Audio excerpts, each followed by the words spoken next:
주시옵시고 믿음으로 말씀을 받아서 믿음에 승리하는 삶을 사는 성도들 되게 하옵소서. 예수님의 이름으로 기도드리옵나이다. 아멘. 예수님의 제자 중 가장 사랑을 많이 받은 제자가 사도 베드로였죠.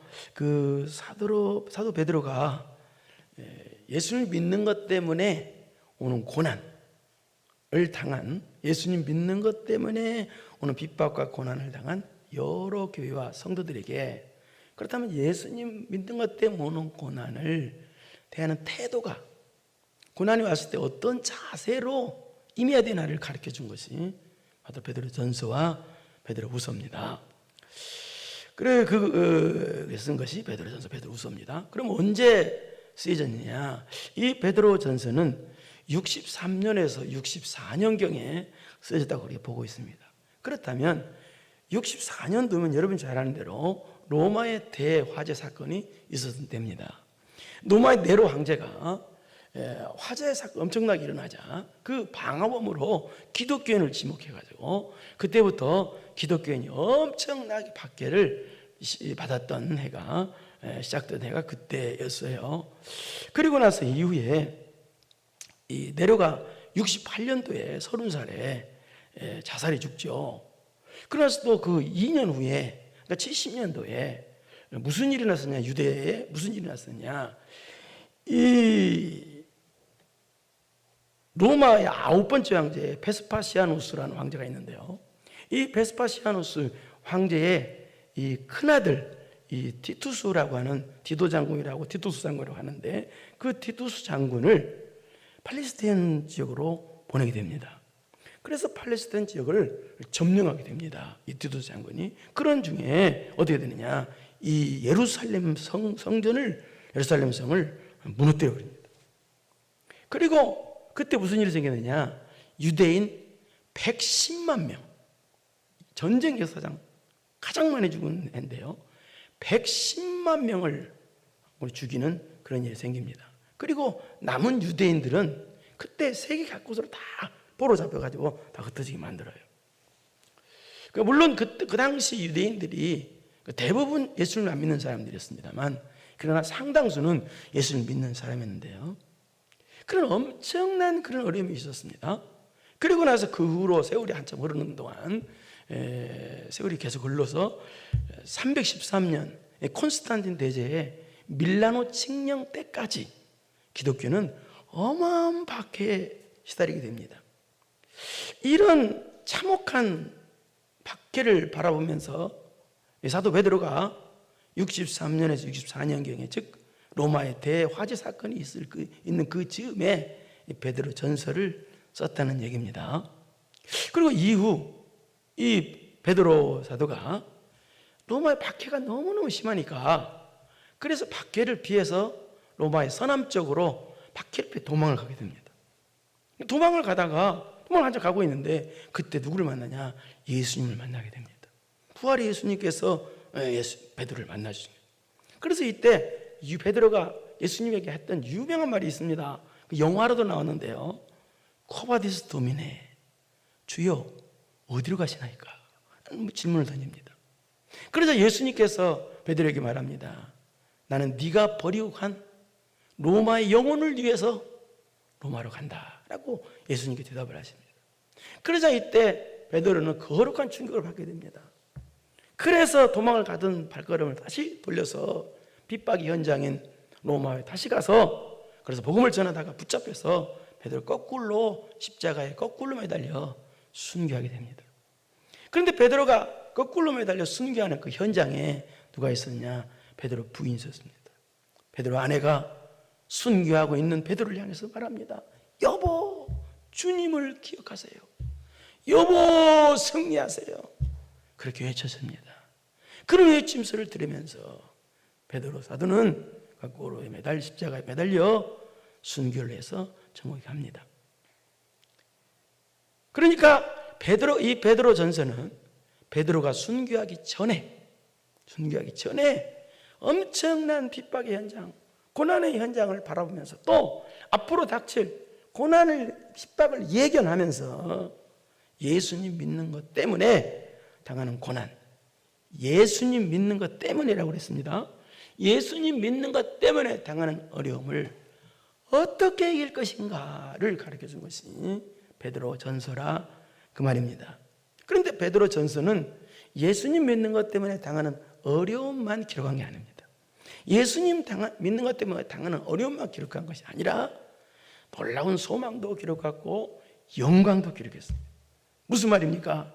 우리 예수님 믿는 성도들은 비록 예수님 믿는 것 때문에 고난을 당한다 할지라도 절망하지 않는 이유는 우리에게는 영원한 천국의 소망이 있습니다. 우리 주님이 재림하시면 우리에게 주실 영원한 영광이 있기 때문에 우리는 절망하지 않는다는 것입니다. 그래서 소망을 말하고 영광을 말해서 한번 보겠습니다. 1장 3절을 보겠습니다. 시작. 우리 주 예수 그리스도의 아버지 하나님을 찬송하리로다. 그의 많으신 긍휼대로 예수 그리스도를 죽은 자 가운데서 부활하게 하심으로 말미암아 우리를 거듭나게 하사 산소망 있게 하시고 우리 주 예수 그리스도의 아버지 하나님을 찬송한다. 그렇게 핍박 가운데 어려움 가운데 예수 믿는 것 때문에 고난의 현장에서도 하나님을 절망하지 않고 찬송하겠대요. 왜 찬송하느냐? 예수 그리스도를 죽은 자 가운데서 부활하게 하시고 말미암아 우리를 거듭나게 하사 뭔 소망이 있으니까? 산소망이 있습니다. 우리는 주님 하나님께서 주신 천국이라는 산소망이 있습니다. 예수 그리스도의 재림이라는 산소망이 있습니다. 영원한 천국이라는 산소망이 우리는 있기에 고난에 낙진다 할지라도 낙심하는 게 아니라 우리는 이 산소망 때문에 승리한다는 것입니다. 그래서 이 산소망이 영원한 천국이라는 산소망이 있기 때문에 4장 13절 한번 보겠습니다. 4장 13절 시작. 오히려 너희가 그리스도의 고난에 참여하는 것으로 즐거워하라. 이는 그의 영광을 나타내실 때에 너희를 즐거워하고 기뻐하게 함이라. 우리는 예수 그리스도라는 산소망, 전국 재림이라는 산소망이기 때문에 예수님 때문에 당하는 고난이다 할지라도 우리 즐거워한다는 거예요. 예수님 믿는 것 때문에 당하는 고난이 온다 할지라도 우리 주님 재림하시면 예수님 믿는 것 때문에 어려움 당한 사람은 우리 주님 재림하실 때 주실 영광스러운 상급과 영광이 있기 때문에 기뻐하라는 것입니다. 현재의 고난과 비교할 수 없는 영광이 우리에게 있기 때문에 천국의 영광이기 때문에 기뻐하라는 거예요. 그래서 베드로전서는 고난에 대한 성도들의 자세, 성도들의 태도가 어디야 되냐 것을 가르쳐 준 것이 베드로전서입니다. 오늘 본문도 바로 그런 내용입니다.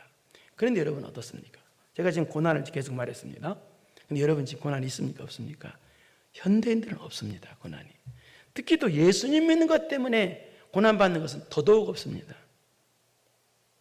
그런데 여러분 성경을 보면요, 주님 재림이 가까우면 가까울수록 예수님 믿는다는 것 때문에 오는 핍박과 고난이 상상할 수 없을 정도로 엄청나다고 되어 있습니다.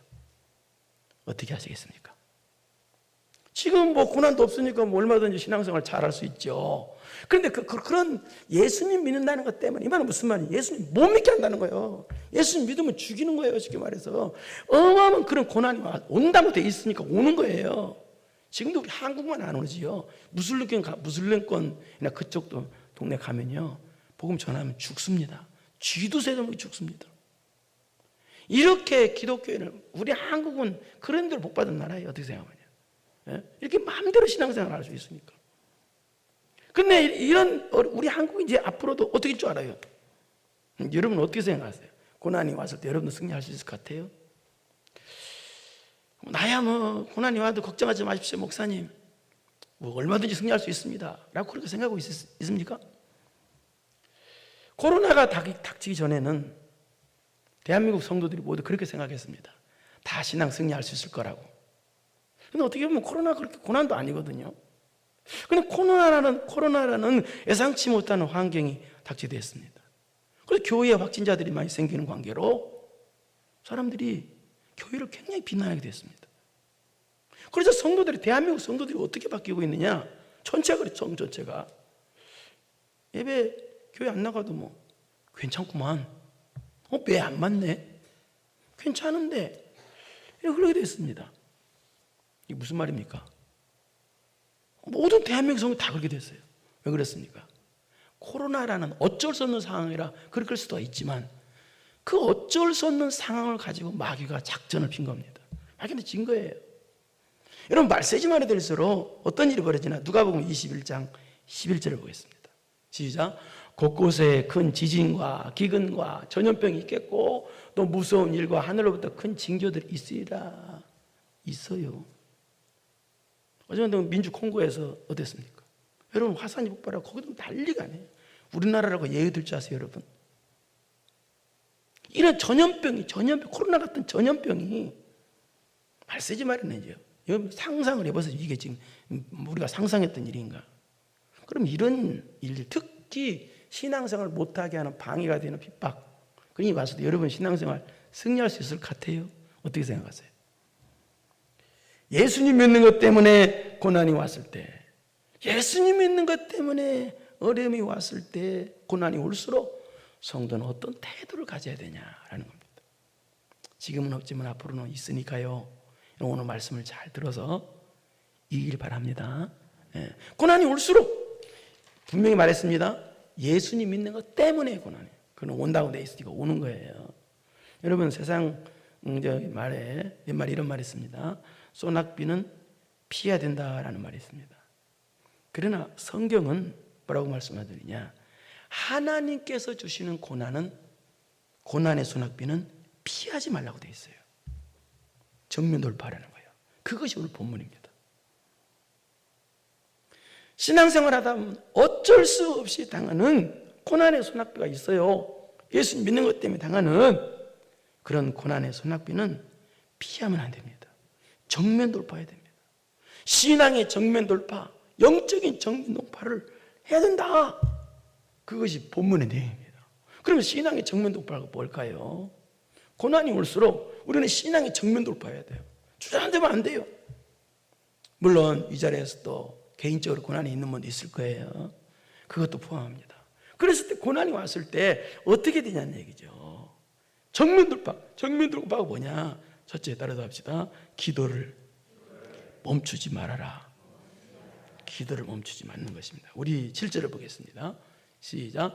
만물의 마지막에 가까웠으니 그러므로 너희는 정신을 차리고 근신하여 기도하라. 여기 만물이 마지막에 가까웠다 이 말은 예수님 재림이 가까웠다 그랬습니다. 방금 전에 예수님 재림이 가까우면 어떻게 돼요?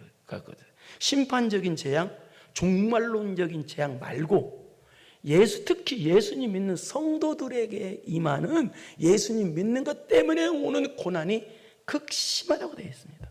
우리 마태복음 24장 9절 한번 보세요. 거기 나오죠. 시작. 그때에 사람들이 너희를 환난에 넘겨주겠으며 너희를 죽이리니 너희가 내 이름 때문에 모든 민족에게 지금 우리 예수님 믿는 사람, 예수님 믿는 것 때문에 미움받는 거 여러분도 다 보고 있잖아요. 이런 일이 생기는, 그런 이런 고난이 말세지 말에는 엄청나게 올 때 인류에게 닥칠 심판, 재앙 그런 거 말고 특별히 예수님 믿는 사람들에게만 오는, 예수님 믿는 것 때문에 당하는 고난이 왔을 때 어떻게 해야 되느냐? 다시 7절을 보세요. 시작. 만물이 마지막에 가까웠어. 이게 그 말이에요. 만물이 마지막에 가까웠다 이 말은 바로 예수님 믿는 것 때문에 어려움이 오는데, 그런 예수님 믿는 것 때문에 고난이 닥치면 어떻게 해야 되느냐? 그러므로 너희는 정신을 차리고 근신하여 기도하라. 정신을 차려라 이 말은 침착한 마음, 움직이지 않는 마음을 가져라. 또 근신하라, 이 말은 무슨 말이냐? 신앙의 마음이, 내 영혼이 흔들리지 말아라 그런 뜻입니다. 그리고 나서 어떻게 되느냐? 기도하라. 고난이 올수록 기도를 멈추지 말라는 것입니다. 고난이 올수록 그 고난을 기도로 뚫고 나가라는 거예요. 고난이 왔을 때 그 고난을 다른 걸로 이기지 말고 기도로 이겨나가라는 거예요. 무슨 말입니까? 주님 재림이 가까울수록, 고난이 깊어지면 깊어질수록, 그런 어려움이 오면 올수록 내 신앙이 흔들리지 말고, 내 영혼이 흔들리지 말고, 내 마음이 흔들리지 말고 그 정신 차려서 근신해서 기도로 돌파해 나가라는 거예요. 이게 신앙의 정면 돌파라는 거예요. 고난이 올수록, 여러분 인생에 고난이 왔습니까? 주저앉지 마세요. 기도로 정면 돌파해 나가세요. 이게 또 무슨 말입니까? 기도를 멈추지 말라 이 말은 무슨 말입니까? 숨을 쉬라는 거예요. 고난 때 숨 쉬라고. 여러분 기도는 영혼의 호흡입니다. 기도로 정면 돌파하라는 말은 고난 때 네 영혼이 살아있으라는 말이에요. 여러분, 고난 때 내 영혼까지 죽으면 말이 안 되는 거죠. 여러분, 죽은 사람은요 싸울 수 없습니다. 영혼이 죽어 있으면요 이길 수도 없고 싸울 수도 없어요. 죽었는데 어떻게 해요? 그래서 고난이 올수록 기도를 하라, 이 말은 바로 무슨 말이냐, 바로 네 영혼이 살아있으라는 뜻입니다. 고난이 올수록 네 영혼이 살아. 그리고 또 이 말은 기도로 정면 돌파라는 뜻은 고난을 네 힘으로 이기지 말고 하나님께서 주시는 능력으로 이기라는 뜻이에요. 고난을 이기는 무기는 내 육체가 아니고 명예가 아니고 돈이 아니고 기도니까 하나님께 주시는 힘 가지고 이겨야 되기 때문에 기도를 목숨처럼 여기고 생명처럼 기도를 귀하게 여겨서 기도를 이겨나가라는 거예요. 그래서 하나님께서 도우시는 힘을 받아서 내 영혼이 살아서 이겨나가는 거예요. 다니엘서 6장 10절을 한번 보실까요? 다니엘서 6장 10절 시작. 다니엘이 이 조서에 왕의 도장이 찍힌 것을 알고도 자기 집에 돌아가서는 윗방에 올라가 예루살렘으로 향한 창문을 열고 전에 하던 대로 하루 3번씩 무릎을 꿇고 기도하며 그 하나님께 감사하더라. 한번 보세요. 앞에 다니엘이 이 조서에 왕의 도장이 찍힌 것을 알고도, 이 말은 무슨 말이냐, 이때 다니엘이 무슨 일이 닥쳤냐면 30일 동안 하나님께 기도하면 사자굴에 떨어져 죽인다. 그것이 법으로 제정이 됐다는 거예요. 이 조서의 왕의 도장이 찍힌 걸 알고도 얘기해요. 그러니까 손아귀는 피하라고 30일 동안 기도 안 하면 목숨이 사는 거야. 그런데 기도하면 죽는다는 엄청난 고난이 닥쳤는데 다니엘은요 그 고난을 오히려 기도하면 죽는다는 고난을 기도로 정면 돌파해 나갑니다. 보세요. 알고도 자기 집에 돌아가서는 윗방에 올라가 예루살렘으로 향한 창문을 열고 전에 하던 대로 하루 3번씩 무릎을 꿇고 기도하며 그 하나님 감사했대요. 사자굴에 떨어질 때까지 기도라는 무기를 놓지 않습니다. 기도하면 죽인다는데도, 그게 법으로 제정되어 있는데도 불구하고 기도를 놓지 않아요. 오히려 기도라는 무기를 가지고 기도로 고난을 정면 돌파해 나가요. 데살로니가서 5장 16절 18절은 항상 기뻐하라, 쉬지 말고 기도하라, 범사에 감사하라는 말이 있습니다. 영적인 것을 멈추지 말라는 말입니다. 기도를 멈추지 말라는 거예요. 하나님의 도우심을 받아서 하는 거예요. 내 영혼이 살아서 이겨나가는 거예요. 여러분, 육적인 것은 멈춰야 되고 쉬어야 될 때가 많이 있어요. 육적인 것은 힘을 줘야 돼요. 잠도 자야 되고. 육적으로 너무 바쁘면 사람이 육이 병이 나게 돼 있어요. 그래서 육은 쉬어줘야 되고 멈춰야 돼요. 그러나 영적인 것은, 기도는 멈추면 안 된다는 거예요. 기도를 멈추는 순간 내 영혼이 죽습니다. 기도를 멈추는 순간 어떻게 되는지 아세요? 하나님의 도움도 멈춥니다. 그래서 기도를 멈추면요 마귀가 틈을 탑니다. 그래서 기도를 멈추면 안 됩니다. 고난이란 그런 어려움이 왔을 때 이기는 무기는 오직 기도입니다. 기도로 정면 돌파해 나가라는 거예요. 이것이 바로 고난을 대하는 성도의 자세, 고난이 왔을 때 그 대하는 성도의 태도라 그 말이에요. 고난이 왔습니까? 죽으라고 기도하십시오. 예? 그 다음에 두 번째, 고난이 왔을 때 예수님 믿는다는 것 때문에 고난이 왔을 때 고난을 대하는 태도, 고난을 대하는 자세가 어때야 되느냐, 용서를 멈추지 말아야 된다는 겁니다. 두 번째는 8절을 보겠습니다. 시작. 8절 시작. 무엇보다도 뜨겁게 서로 사랑할지니 사랑은 허다한 죄를 벗느니라. 이게 고난 때 말하는 것입니다. 고난이 왔을 때 무엇보다도라는 말은 가장 중요한 것이라. 이게 정말 고난일수록 이걸 잊지 말라는 거예요. 가장 무엇보다라는 뜻이. 근데 뜨겁게 서로 사랑하라, 이 말은 무슨 말이냐면 열심을 해서 힘껏 노력해서. 사랑은 감정만 가지고 있다고, 가만히 있다고 사랑이 되어지는 거 아니라는 뜻이에요. 뜨겁게 사랑. 무슨 말이에요? 사랑은 의식적인 노력이 있어야 된다는 뜻이에요. 내가 사랑을 해야 된다, 내가 그리스도의 십자가의 사랑을 해야 되겠다고 하는 노력을 해야 된다는 뜻이에요. 이게 뜨겁게 사랑하는 뜻이에요. 근데 사랑은 허다한 죄를 덮는다고 그랬어요. 죄를 덮는 게 사랑이래요. 죄를 덮는다는 말은 무슨 말이에요? 용서한다는 말이에요. 다 죄를 덮어주는 게 사랑이야. 용서해 주는 게 사랑이야. 예? 사람이요, 고난이 오면 어떻게 되냐면, 고난이 오면 올수록 어떻게 되느냐요, 마음이 좁쌀됩니다. 좁쌀. 마음이 좁아져요. 사람이 어려워지면요, 마음이 좁아져요. 그래서 괜히 남이 미워지고요, 조금만 뭐라고 용서가 안 돼요. 막 성질이 나고 막 그래져요. 이 고난이 오면 그래요. 제가 얼마 전에 장사되는 시간인데도 장사가 정말 안 되는 가게가 있어요. 그 앞에 차를 잠깐 댄 적이 있어요. 근데 내가 쩍 보게도 장사가 사람 없어.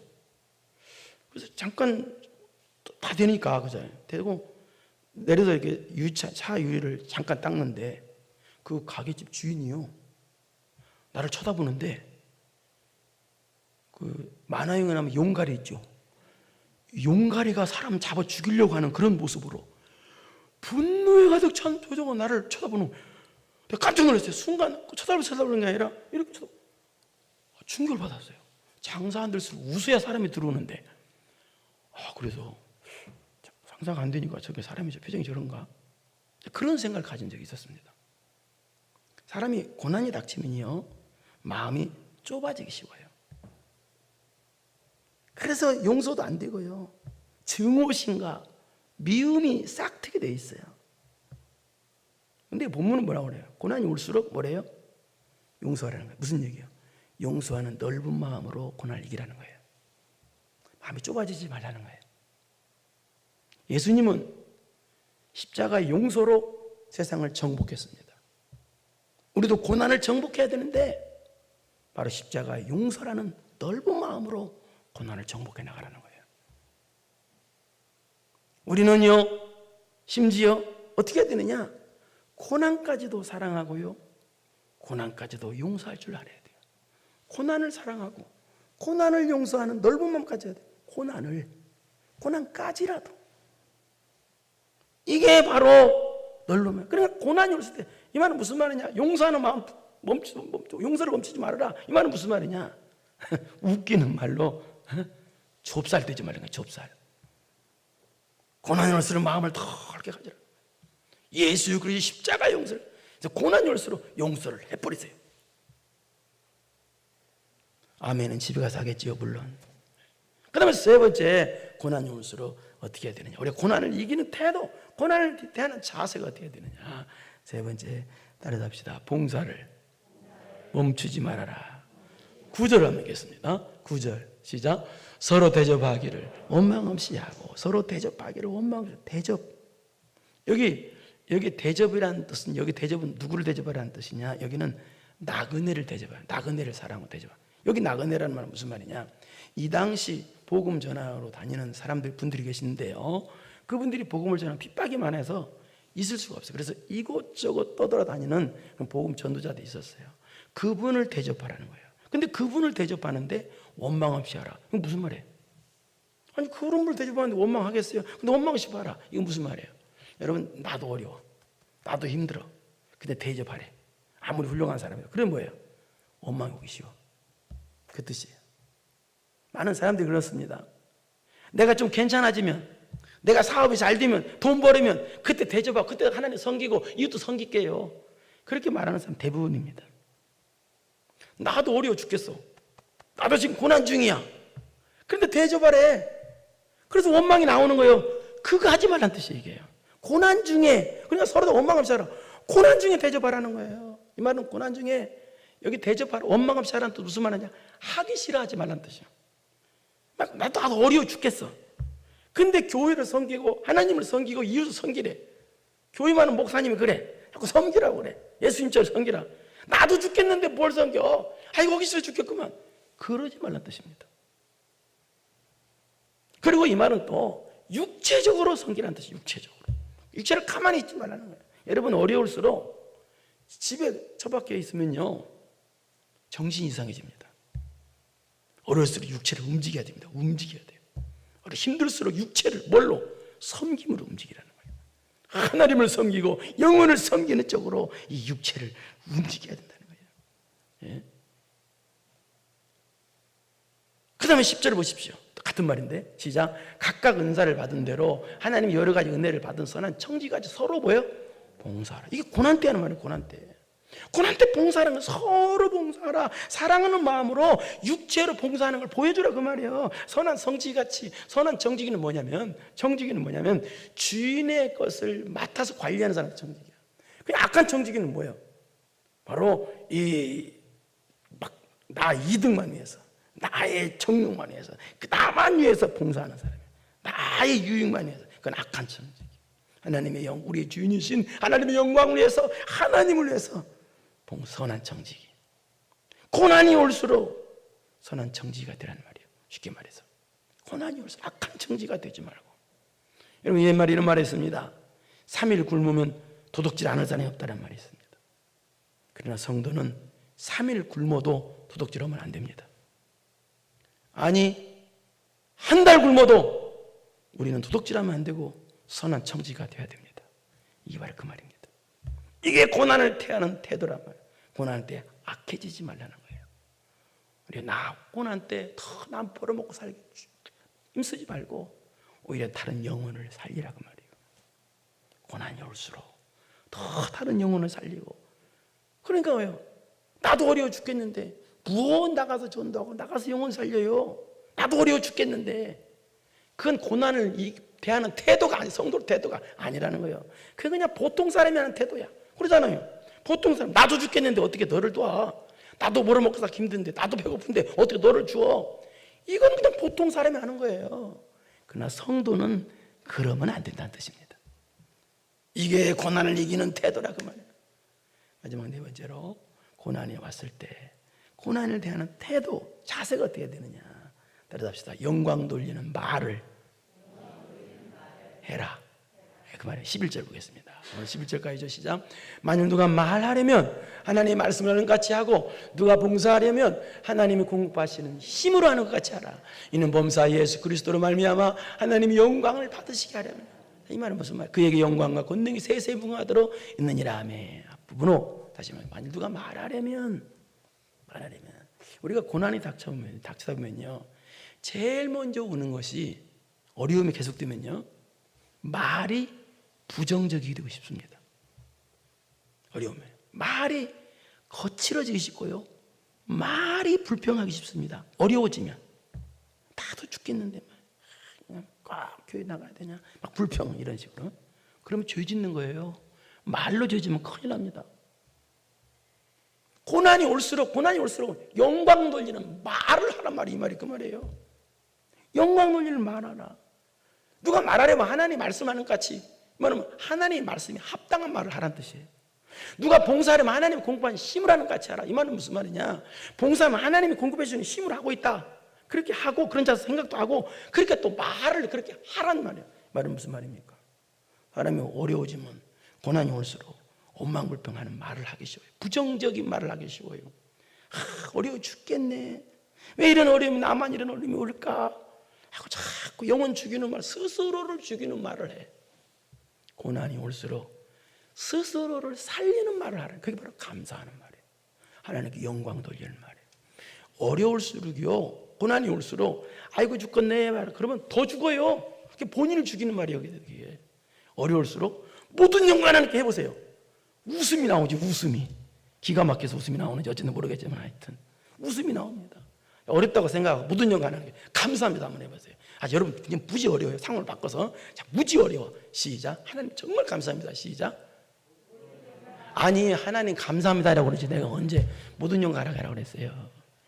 하나님 그렇게 하면 어때요? 그 말 하는 자체부터 벌써 마음이 살아나요. 내 말이 내 심령을 살립니다. 내 말이 내 심령을 죽이는 거예요. 그렇기 때문에 내 말이 내 심령을 살리기 때문에 고난을 대하는 태도가 감사하는 말로 하라는 거예요. 예배당 끝나고 집에 갔어. 근데 오늘따라 설교가 길었다고. 오늘 저는 설교 안 길습니다. 무지무지 빨라요. 설교가요. 금방 끝나요.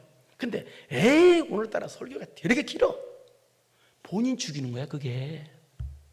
말은 다른 사람도 죽이지만 일단 자기부터 죽이는 거야. 자살행위야. 부정적인 말은 자기 죽이는 거야. 엄망불평 안 하면 육체도 병까지 들어요, 여러분. 자꾸 해서 하면. 그렇지 않은 사람도 있습니다만. 그래도 여러분, 고난을 대하는 태도가 바뀌어야 됩니다. 성도는, 살아있는 성도는 결론입니다. 고난을 대하는 태도가, 고난이 올수록 어떻게 해야 되느냐? 고난이 올수록, 첫째 어떻게 해야 된다고요? 고난이 올수록 또 적어놨네요. 시작. 기도를 멈추지 말고. 두 번째, 고난이 올수록 시작. 용서를 어떻게 해요? 용서하는 넓은 마음으로 이기십시오. 마음이 좁쌀되지 마세요. 마음이 넓어. 그 다음에 세 번째, 고난이 올수록 뭐예요? 이 뭐야? 움직이라고 말이에요. 움직여. 육체를 움직이세요. 어렵습니까? 예배당으로 튀어나오세요. 어렵다고 주저앉지 마세요. 큰일 납니다. 살아야 될 거 아니에요. 예? 여러분, 거룩한 쪽으로 움직이세요. 하나님이 살려주십니다. 그 다음에 뭐예요? 영광 놀리는 말을 멈추지 마세요. 말을. 고난 때 그게 감사하는 말, 은혜로운 말, 전도하는 말, 하나님께 영광 돌리는 말을 하세요. 그게 바로 내 영혼 살리는 거예요. 말이 나를 살려요. 예? 부정적인 말, 여러분 다 은혜 다 빼앗는 것이 부정적인 말이야. 말부터 고난을 대하는 자세 바르게 되어서 고난이 올수록 이런 태도를 다 가져서 승리하는 여러분 되기를 축원합니다. 걸어가시고 내려오신 아버지 하나님 감사합니다.